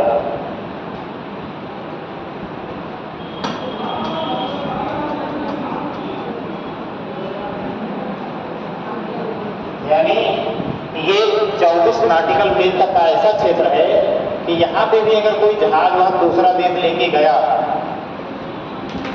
तो हम जो है उससे टैक्स ले सकते हैं, सीमा शुल्क ले सकते हैं कि भैया हमारे एरिया से आप लेके जहाज जा रहे हैं तो हमको भी शुल्क दीजिए। ठीक है, सीमा शुल्क भी दिया जाएगा। और इसके अलावा भारत के क्षेत्र में राजकोषीय अधिकार प्राप्त होने का मतलब ये होता है कि टैक्सेशन। ठीक है, आप किसी के ऊपर टैक्स लगा सकते हैं, कितना लगा सकते हैं ये आपके ऊपर निर्भर करता है और आप उससे वसूल सकते हैं। या अप्रवासी कानून लागू होता है, यानी इस क्षेत्र में किसी भी व्यक्ति को अगर आप गिरफ्तार करेंगे तो हम ये मानेंगे कि आपने हमारे देश के नागरिक को गिरफ्तार किया, यानी हमारे अप्रवासी कानून जो होंगे वो यहाँ तक लागू होंगे। नहीं आगे किसी पकड़ लेके कहते कि आपके हिसाब से आपके क्षेत्र तो पकड़े नहीं हैं तो आप कहे बोल रहे हैं, ये सब काम नहीं चलेगा। सीधा सा मतलब होता है कि अगर आपने संलग्न जलमंडल वाले क्षेत्र से किसी व्यक्ति को पकड़ा है तो वो हमारे देश का नागरिक होगा। ये हमारा अप्रवासी कानून रहता है, समझिए।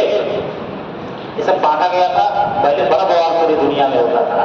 पहले तो आदमी उतना विकास को लेकर होड़ नहीं थी पूरी दुनिया में। जब विकास को लेकर होड़ मची, प्रतिस्पर्धा का माहौल तैयार हुआ, तब स्थल कम पड़ गया, स्थल जो है मानव के लिए कम पड़ गया, तो आदमी जलीय सीमाओं की तरफ बढ़ने लगा, जलीय सीमाओं में बड़ा संघर्ष होने लगा। तो 1960 के दशक में एक बैठक हुई कि समुद्री क्षेत्रों में भी कुछ बंटवारे कर लिए जाए। ठीक है, तो उस बैठक में कोई खास प्रगति नहीं हुई पर हो पाई कि कैसे क्या बांटा जाए, कई देशों में असहमति जता दी, तो सब मामला खत्म हो गया। 1982 में एक कानून बनाया गया इन सब देशों के द्वारा, इसको बोला जाता है अनक्लाज। अनक्लाज तो लिखना है तो लोग समझना, इधर तक लिख जाएगा क्या?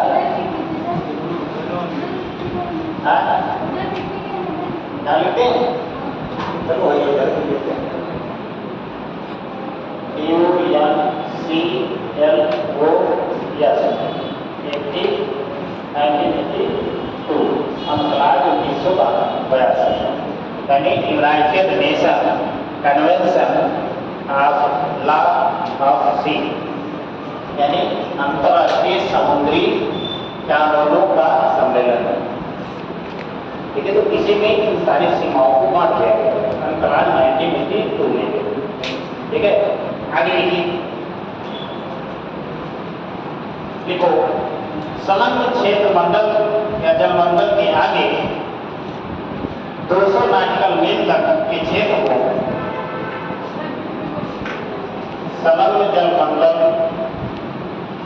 के आगे 200 नॉटिकल मील तक के क्षेत्र को 200 नॉटिकल मील तक के क्षेत्र को 200 नॉटिकल मील तक के क्षेत्र को, यानी लगभग कितने क्षेत्र को मान लीजिए समझ आ देते हैं, यानी ये पूरा क्षेत्र, देखो इसको बोलते हैं अनन्य आर्थिक क्षेत्र, यानी एक्सक्लूसिव इकोनॉमिक जोन।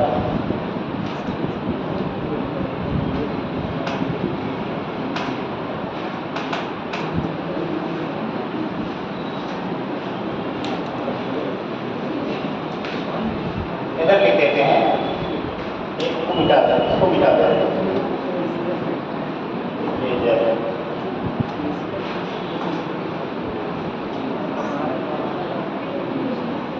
यानी ये जो क्षेत्र होगा 200 नॉटिकल मील तक का, इसको क्या बोलेंगे हम लोग? अनन्य आर्थिक क्षेत्र। ये पूरा क्षेत्र होगा 88 किमी दूरी तक 200 नॉटिकल मील तक, इसको हम लोग बोलेंगे अनन्य आर्थिक क्षेत्र। अनन्य आर्थिक क्षेत्र, अंग्रेजी में लिख दो exclusive economic zone. Exclusive economic zone, ये देखिए ऐसे बना लो, पूरे को ले लो, आगे लिखो अनन्य आर्थिक क्षेत्र, ये कभी लियो ना 200 समुद्री मील तक है। देखो इस क्षेत्र के अंतर्गत भारत को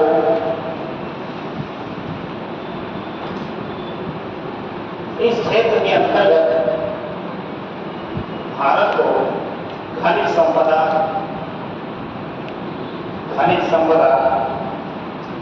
सागरीय जल शक्ति,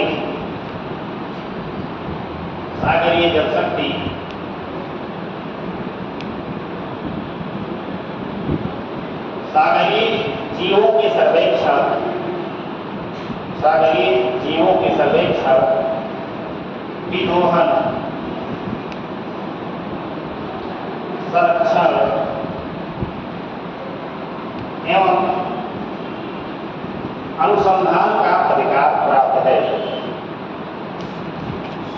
सागरीय जीवों के सर्वेक्षण, विदोहन, संरक्षण एवं अनुसंधान का अधिकार प्राप्त है।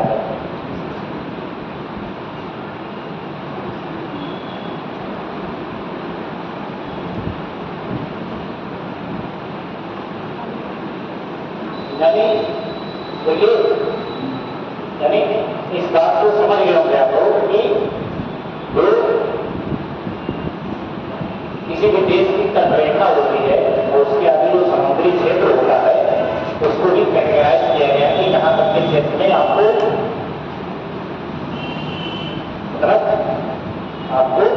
संपर्कता प्राप्त होगी, कहाँ तक के क्षेत्र में किस किस प्रकार के अधिकार प्राप्त किए जाएंगे, ठीक है, ये बांध दिया गया है।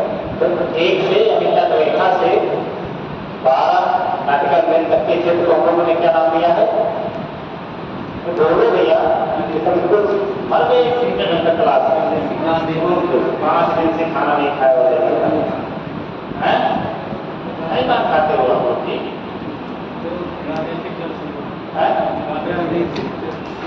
हाँ तुम बताओ सही नहीं, 1 से 12 नाटिकल मील तक के क्षेत्र को क्या कहते हैं?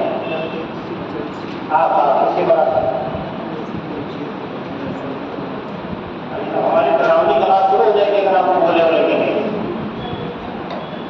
1 से 12 नाटिकल मील तक के क्षेत्र को हम लोगों ने क्या नाम दिया? अभी तो पढ़े,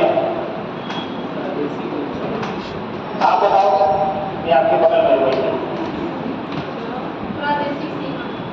प्रादेशिक जल सीमा, ठीक है, कितना नाटिकल मील तक है?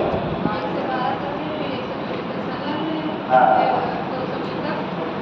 तो क्लास में थी, क्लास में नहीं थी, लग जाओ सुनी।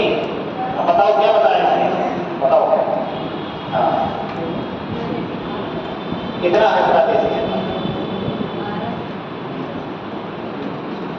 ध्यान से क्यों नहीं सुनी? दूसरा मौका आया लेकिन आपने दूसरा मौका भी कमा लिया, बैठ जाओ। आप बताओ ना। हाँ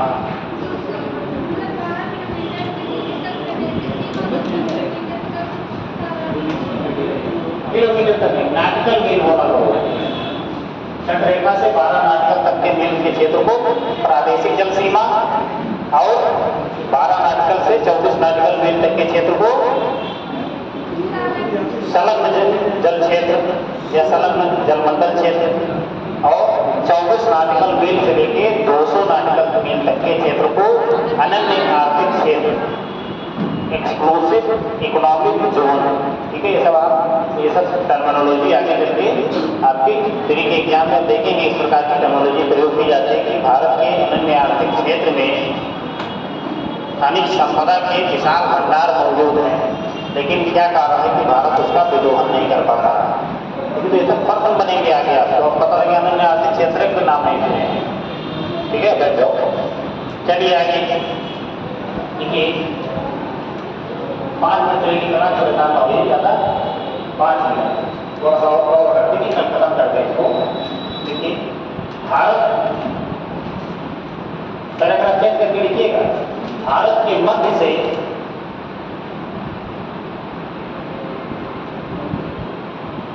कर्क रेखा 8 राज्यों से होकर गुजरती है। भारत के मध्य से 8 राज्यों से होकर कर्क रेखा गुजरती है। 8 राज्यों का नाम लिख लो भैया, बढ़िया सुंदर तक साथ है ये आप बाद में इसे मिल तो जाना है जी, तुम लोग ये टेक्नोलॉजी आपको बताई ही नहीं आप तक, इससे मिल तो जाता है पूरा हाथ रख ये देखो हाथ का प्रयोग ही नहीं करने दे रहे थे तुम लोग, पेंसिलिंग रखे पर हाथ से पूरा रखने का। अच्छा इसे मिटाएंगे, इसको सिलेक्ट करो तो मिटाओ, तो पेन सेलेक्ट करो, बड़ा टाइम लगता है। अच्छा इसीलिए रख जाते थे हम, लेकिन पूछे भी कि ये क्यों रख दी? ये उसके लिए है, ये उसके लिए नहीं तो इसमें भी तो काम कर रहा है, काम करे तो क्या करते हाथ से कर। हाँ नाम बिल्कुल कर देगा क्या हो रहा है। अब देखो ऐसे इसको ध्यान से याद करो, कई बार इस तरह की पूछता है एग्जाम में, इसका मतलब ये कि सीधे पूछेगा, पूर्व से पश्चिम की तरफ राज्यों का नाम पूछेगा या पश्चिम से पूर्व की तरफ नाम पूछेगा, दे देगा ऐसे 4 राज्यों का नाम, पश्चिम बंगाल, झारखंड, त्रिपुरा, राजस्थान। इन राज्यों को पूर्व से पश्चिम या पश्चिम से पूर्व के क्रम में व्यवस्थित कीजिए, ठीक है। थोड़ा हम लोग ध्यान से देखिएगा। चलिए देखिए गुजरात, गुजरात के बाद राजस्थान, ठीक है, ध्यान दीजिएगा। राजस्थान बहुत छोटे भाग में जाता है लेकिन शामिल है। राजस्थान, मध्य प्रदेश, छत्तीसगढ़,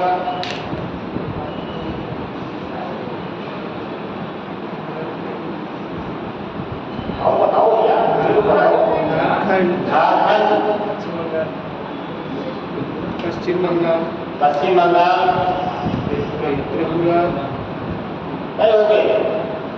ये तो 8 राज्य बोले हैं यार। देखो, पश्चिम बंगाल, त्रिपुरा एवं मिजोरम। अब हो गया, किसी सादे को नहीं हुआ कि लो इतना हुआ, हो गया। बहुत थक गए हैं आप लोग, बहुत ज्यादा अगर ना थके हो तो 5-7 मिनट क्लास हो आगे बढ़ाएं। अगर बहुत ज्यादा थके हो तो परेशान हो ज्यादा नहीं करेंगे आप लोग को। गोली क्लास हो नहीं, ऐसे जबरदस्ती दौड़ा मार मार के पढ़ाई को नहीं पसंद है, क्योंकि आपको बिल्कुल अंदर के अंदर मन एवं शराबी, हमको लड़कियां शराबी होती है ना, माता इलाज करते हैं उन्होंने कम छोड़ी है, बल्कि वो शराबते नहीं, लेकिन सीधे मनी मन में जाते हुए हैं। चलने में तुम बताओ। हाँ, तुम्हें किससे पूछ रहे हैं? हाँ, पीछे अगर 5-7 मिनट क्लास में दिक्कत हो रही है, हाँ तो लिखो। कर्क रेखा लिख ली, भारत के 8 राज्यों से होकर गुजरती है। अब कई बार तो ये भी प्रश्न आया है कि कर्क रेखा के सबसे नजदीक राजधानी कौन सी है? हाँ, तो ये सब ध्यान रखिएगा, ठीक है। इसमें इसे होता नहीं, इसमें फीस निकालना, तो जो पेपर सेट करने वाले होते हैं तो पता होता है कि लड़का क्या है और क्या हम पूछेंगे तो वो नहीं बता पाएगा, ठीक है। तो वो बताते वो बढ़िया है। शायद वह राजधानी से पूछ ली, इस प्रकार के पत्र विगत में आ चुके हैं। इसलिए कहा जाता है कि विगत वर्ष के प्रश्न पत्र आप जरूर देखा कीजिए। जब जो भी सब्जेक्ट आपका चले तो उस सब्जेक्ट के प्रश्न आप जो है जरूर साफ किया करिए। उससे आपको एक एग्जाम के, हर एग्जाम का अपना जानते ही है पॉइंट ऑफ व्यू होता है या नेचर होता है, तो नेचर आप समझते चले जाएंगे। नेचर समझते चले जाएंगे तो आपकी दिशा जो है धुंधलापन होगा और साफ होता चला जाएगा कि हाँ आपको पढ़ना क्या है और क्या नहीं पढ़ना है। समझे? तो लिखो आगे। भारत का देशांतरीय विस्तार अधिक है। कितना है भारत का देशांतरीय विस्तार? आवश्यक से लेके 97 तक। आप मिनट तो भूल जाइए, तो आवश्यक से लेके 97 तक कितना हो गया? आवश्यक लगभग 32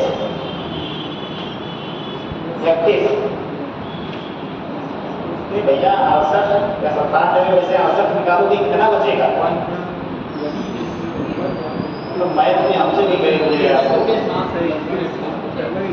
तो इतना ज़्यादा भारत का देशांतरीय विस्तार है।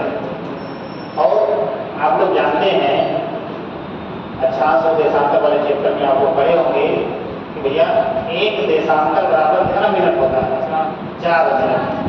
यानी अगर हम यहाँ से एक देशांतर आगे बढ़ेंगे तो समय में 4 मिनट का अंतर आएगा। तो अगर हम 15 डिग्री देशांतर आगे बढ़ गए तो 15 डिग्री का मतलब हो गया 1 घंटा। यानी अगर यहाँ से 15 डिग्री हम यहाँ पहुँच गए, मान लीजिए, तो यहाँ पे कितना बचेगा? यहाँ पे 12 बचेगा, यानी हम आगे चलेंगे। ठीक है, तो इतना ज़्यादा लंबा देशांतरीय विस्तार भारत का है। ये तो कई बार जब सब जोन वगैरह डिसाइड किए जाते थे 15 के उसमें गुणांक में ही जो है समय किया जाता है। तो ये बात होती कि भारत में भी 2 समय निकलाएँ हो, या भारतीय जो मानक समय है IST इंडियन स्टैंडर्ड टाइम कितने डिग्री देशांतर से दिया गया है? 82.5 डिग्री देशांतर से दिया गया है। 82.5 डिग्री में देशांतर है, वो आपका मान के चलिए कि लगभग यही पड़ेगा। देशांतर हो ये। अब 82.5 डिग्री देशांतर है कहाँ पे? इलाहाबाद नैनी के क्षेत्र में गुजरता है।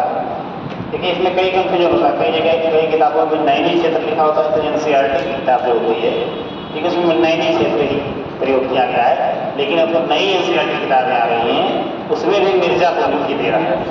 ठीक है कई किताबों में इलाहाबाद नैनी क्षेत्र दिखा हुआ तो इसमें कंफ्यूज नहीं होना है, मान के चलिएगा कि इलाहाबाद का नैनी क्षेत्र ठीक है ये वहां से होकर गुजरते हैं।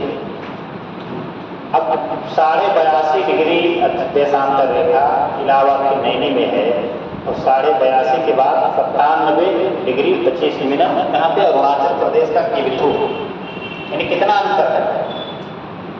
लगभग 16-17 देशांतर का अंतर है, यानी 1-1.5 घंटे का अंतर हो जाएगा जो।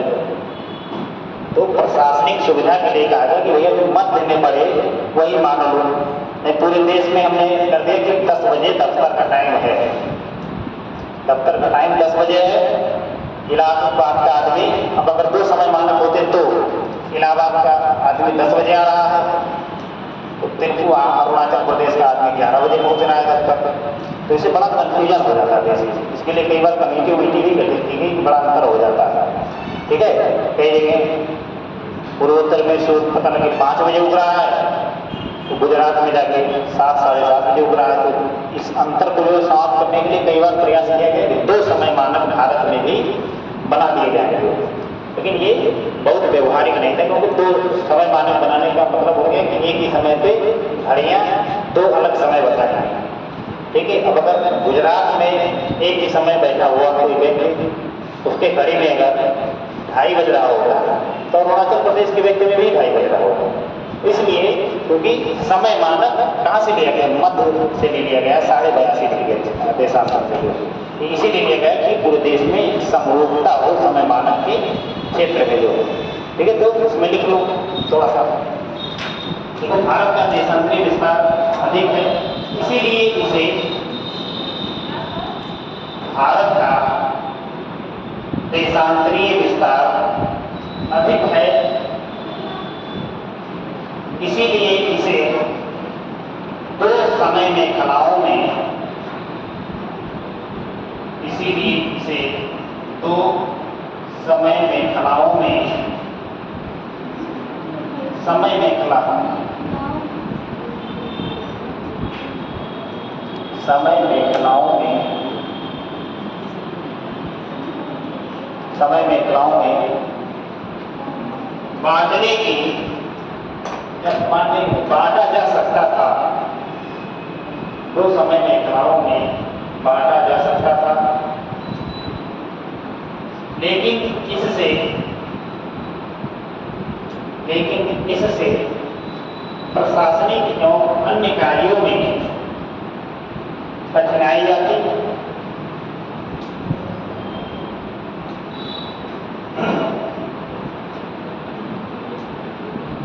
इसीलिए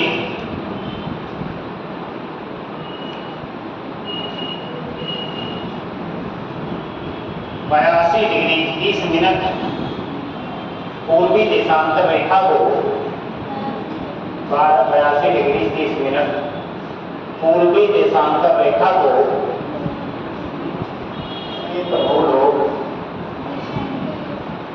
82 डिग्री 30 मिनट पूर्वी देशांतर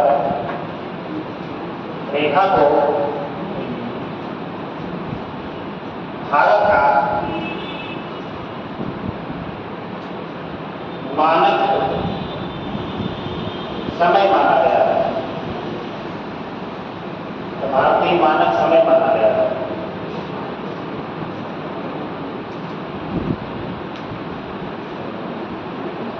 यह मानक समय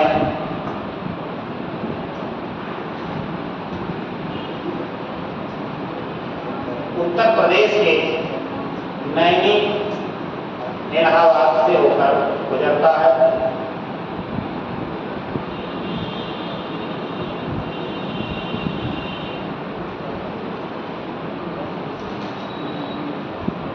भारत का गुजरता है कि अगला देखो भारतीय मानक समय, भारतीय मानक समय इसको IST बोला जाता है शॉर्ट फॉर्म में, IST इंडियन स्टैंडर्ड टाइम, भारतीय मानक समय ग्रीनविच मीन टाइम से, ग्रीनविच मीन टाइम से, जब इसको हम GMT बोलते हैं, GMT यानी Greenwich mean time, Greenwich mean time से 5.5 घंटा आगे है, 5.5 घंटा आगे है। और 5.5 घंटा क्यों है, या लोग समझ गए होंगे। हाँ, देशांतरी विस्तार से, यानी ग्रीनविच मीन टाइम जो है, या ग्रीनविच GMT जिसको हम लोग बोलते हैं, यानी पूरे ग्लोब पे जो 0 डिग्री देशांत रेखा है, यानी 0 डिग्री देशांत रेखा, उसी को हम लोग क्या मानते हैं, GMT यानी ग्रीनविच मीन टाइम। और GMT से अगर हम पूर्व की तरफ बढ़ेंगे तो हर देशांतर पे 4 मिनट समय आगे बढ़ता चला जाएगा, और अगर पश्चिम की तरफ बढ़ेंगे तो हर देशांतर पर 4 मिनट माइनस होता चला जाएगा।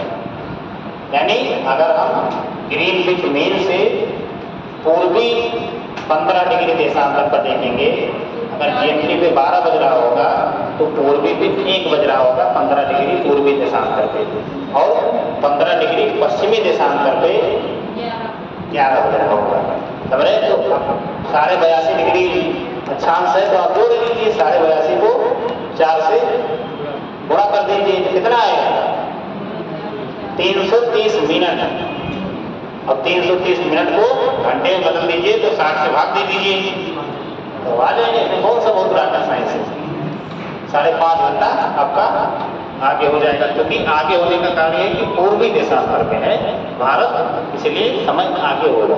अगर पश्चिमी में होगा तो 5 घंटे माइनस हो जाता। यानी अगर ग्रीनविच मीन टाइम के किसी शहर में 12 बज रहा है तो भारत में ठीक उसी समय 5:30 बज रहा होगा। समझ गए?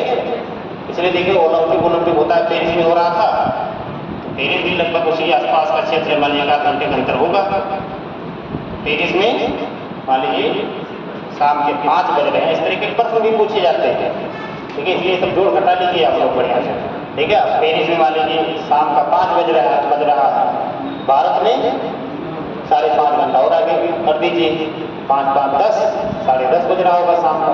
आप सोने नौबत आ गई, वहाँ पे 5 बज रहा है तो लोग घूम ही रहे होंगे अभी। समझिए, तो ये चीज़ें हैं। अब कल हम लोग थोड़ा प्रशासनिक संगठन वगैरह देख लेंगे, कितने राज्य हैं, कितने केंद्र हैं, कितने जो है द्वीप हैं। समझिए, राम सेतु कहाँ है, खाड़ियाँ जो भारत के पास है वो सब कहाँ है, इन सब की चर्चा कब करेंगे। लेकिन 2 क्लास में हम इसके परिचय को खत्म कर देंगे। ठीक है, चलिए जाइए।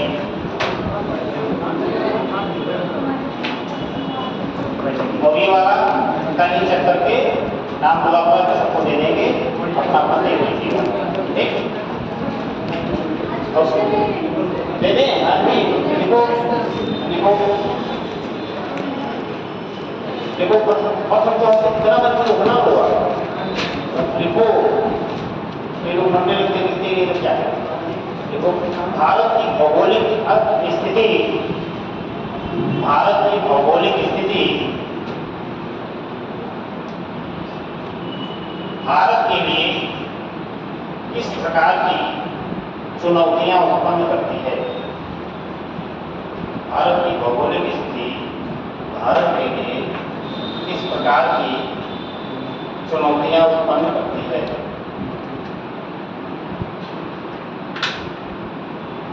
चुनौतियां उत्पन्न करती है। समीक्षा कीजिए, अब समीक्षा कीजिए, समीक्षा कीजिए।